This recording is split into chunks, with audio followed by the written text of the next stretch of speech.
दिल्ली से उड़ीसा तक अवैध बांग्लादेशी घुसपैठियों पर ताबड़तोड़ एक्शन जारी। उड़ीसा पुलिस ने 400 से ज्यादा रोहिंग्या अवैध बांग्लादेशियों को धर दबोचा। दिल्ली की ऑपरेशन सेल ने 5 अवैध बांग्लादेशी घुसपैठियों को पकड़ा।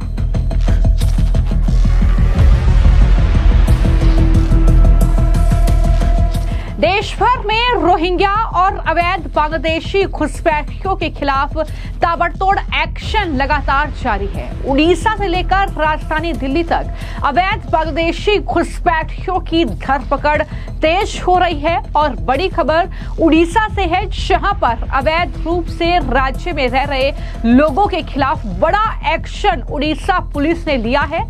दरअसल झारसुगुड़ा पुलिस ने 444 ऐसे लोगों को पकड़ा है जिन पर शक है कि वो बांग्लादेशी या फिर रोहिंग्या नागरिक हैं और भारत में अवैध रूप से रह रहे हैं। यानी शक के आधार पर उन्हें पकड़ा गया है। अब उनसे पूछताछ होगी, छानबीन होगी और तब जाकर उन पर कार्रवाई होगी। लेकिन वहीं पर राजधानी दिल्ली की ये तस्वीर भी देखिए, जहां पर दिल्ली में एक बार फिर से ऑपरेशन सेल के हत्थों चढ़े हैं ये अवैध बांग्लादेशी घुसपैठिए। दिल्ली में अवैध रूप से रह रहे 5 अवैध बांग्लादेशियों के खिलाफ एक्शन हुआ है। वकील अमीन, अब्दुल रहीम, मोहम्मद जाहिदुल जिम्मू और मोहम्मद जाकिर को गिरफ्तार किया गया है, जो न्यूज एजेंसी एनआई के जरिए जानकारी दी गई है। इन लोगों को दिल्ली छावनी क्षेत्र से पकड़ा गया है। उन्होंने स्वीकार किया है कि वो अवैध बांग्लादेशी प्रवासी हैं और 2023 से वो भारत में 2023 में एंट्री उन्होंने की थी और उसके बाद से वो भारत में ही रह रहे हैं। यानी अवैध तरीके से इन बांग्लादेशी नागरिकों ने भारत में घुसपैठ की, वो ये स्वीकार कर रहे हैं जब पूछताछ इनसे हो रही है। तो इस तरीके से लगातार हम आपको वो तस्वीरें दिखा रहे हैं, वो खबरें बता रहे हैं, जब देश भर में अलग अलग राज्यों में इस तरीके से शिकंजा कसा जा रहा है, जब शक के आधार पर भी कई लोगों को अलग अलग जगह से हिरासत में लिया गया है। इनके जरिए कई चौंकाने वाले खुलासे हो रहे हैं, किस तरीके से ये भारत में अवैध रूप से एंट्री कर रहे हैं, क्या इनका एंट्री करने का तरीका है और कौन सा सिंडिकेट इनके लिए काम कर रहा है, कौन वो गिरोह है जो इनके आधार कार्ड, इनका पासपोर्ट से लेकर तमाम डॉक्यूमेंट्स तैयार करवा रहा है, फर्जी डॉक्यूमेंट्स, और उसी के आधार पर ये यहाँ पर रह रहे हैं। ये तमाम कई चौंकाने वाले खुलासे फर्जी ऐप का इस्तेमाल कर रहे हैं, जो कि एक प्रतिबंधित ऐप है, उसका इस्तेमाल करके ये बांग्लादेश में अपने लोगों से संपर्क साध रहे हैं। तो इस तरीके के चौंकाने वाले खुलासे हुए हैं।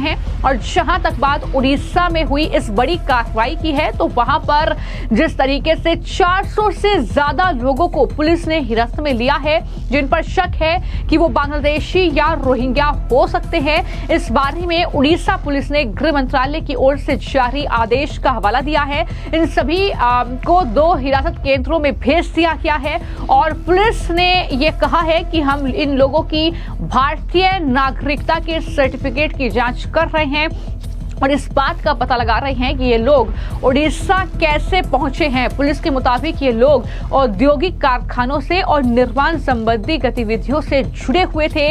ये जानकारी भी पुलिस अधिकारी की ओर से दी गई है। क्या कुछ जानकारी वो दे रहे हैं, इस मामले में क्या खुलासा कर रहे हैं, जरा सुनिए। गाइडलाइन के हिसाब से एक स्पेशल टास्क फोर्स का गठन किया गया था झारसुगुड़ा में। उसकी कमिटी एंड हमारे लोकल आईएसी एसडीपीओ के कोऑर्डिनेशन से कल रात से रेड चल रही थी। अब तक टोटल 444 लोगों को वेरिफिकेशन प्रोसेस के लिए लाया गया। हमारे 2 सब डिवीजन में 2 होल्डिंग सेंटर रखे गए, वहाँ पे इनकी सिटीजनशिप वेरिफिकेशन की प्रोसेस चल रही है। इन ड्यू कोर्स में जो भी इसमें अपडेट आते हैं हम आपको बताएंगे। हम एक साथ हमारी ये इट्स अ कंटिन्यूस प्रोसेस, हम आने वाले दिनों में और भी रेड जब हमारे पास इसकी इंफॉर्मेशन होगी, ये कंटिन्यूस प्रोसेस में लोगों को लाया जाएगा, वेरिफिकेशन किया जाएगा, लॉ के हिसाब से उनको एक्शन। तो उड़ीसा पुलिस ने इस मामले में विस्तृत जानकारी दी है। उनका कहना है कि गृह मंत्रालय की ओर से जारी किए गए दिशा निर्देशों के बाद सभी जिलों को एसटीएफ गठित करने के निर्देश दिए गए हैं। एसटीएफ से कहा गया है कि वो अवैध वासियों की पहचान करें, उन्हें डिपोर्ट करने के लिए आगे की कार्रवाई करें। जिले में तैनात अफसरों से ये कहा गया है कि वो ऐसे लोगों का पता लगाकर उनकी पहचान करें और उन्हें डिपोर्ट करें जिसके पास भारत की नागरिकता का प्रमाण पत्र नहीं है।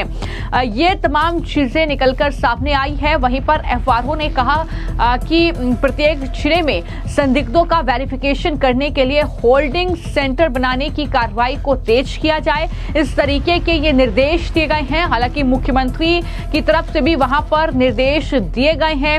मोहन चरण मांझी जो है वो साफ तौर पर ये कह रहे हैं कि ऐसे लोगों की पहचान होनी चाहिए। तो कुल मिलाकर इस तरीके से उड़ीसा से लेकर राजधानी दिल्ली तक ये पूरी कार्रवाई हम देख रहे हैं, जहां पर बड़ी संख्या में इन घुसपैठियों की धरपकड़ हो रही है, क्योंकि लगातार देश की सुरक्षा के लिए ये बड़ा खतरा बन रहे हैं। न सिर्फ ये अपने लिए काम तलाशने के लिए यहां पर आए हैं, बल्कि काम की आड़ में ये जो आपराधिक जो मंसूबे हैं इनके, उसको भी अंजाम दे रहे हैं। अलग अलग आतंकी संगठन से लेकर ड्रग रैकेट और तमाम अलग अलग चीजों में संलिप्तता पाई गई है। यहां तक कि पाकिस्तान के लिए जासूसी करते हुए भी कई ऐसे लोगों की गिरफ्तारी हुई है जो कहीं ना कहीं पाकिस्तान के लिए जासूसी कर रहे थे, क्योंकि वहां से इन्हें पैसा मिल रहा था। तो इस तरीके से देश के लिए बड़ा खतरा बन रहे हैं। हाल ही में हमने आपको दिखाया था कि किस तरीके से बड़ी संख्या में गुजरात से दरअसल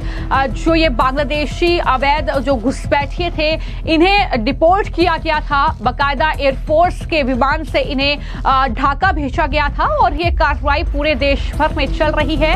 वहीं पर अगर मैं बात करूं उड़ीसा की, तो उड़ीसा की तट रेखा 480 किलोमीटर से ज्यादा लंबी है, इसलिए अवैध अप्रवासी समुद्र के रास्ते वहां पर आ जाते हैं। समुद्र से लगने वाले जिले केंद्रपाड़ा, जगत सिंहपुर, भद्रक और बालासोर में ये बस जाते हैं, जिन पर निगाहें लगातार वहां पर पुलिस बल और एजेंसियों की थी, जिसके बाद प्रशासन ने ये एक्शन वहां पर लिया है और लगातार ये जानकारी मिल रही थी कि यहां पर अवैध रूप से ये बांग्लादेशी रह रहे हैं, इनके खिलाफ कानूनी कार्रवाई की जाए, जिसके बाद अब ये एक्शन वहां पर लिया गया है। तो एक तरफ राजधानी दिल्ली की तस्वीरें आपने देखी, जहां पर हर रोज अलग अलग दिल्ली के इलाकों से इस तरीके की गिरफ्तारियां हो रही हैं।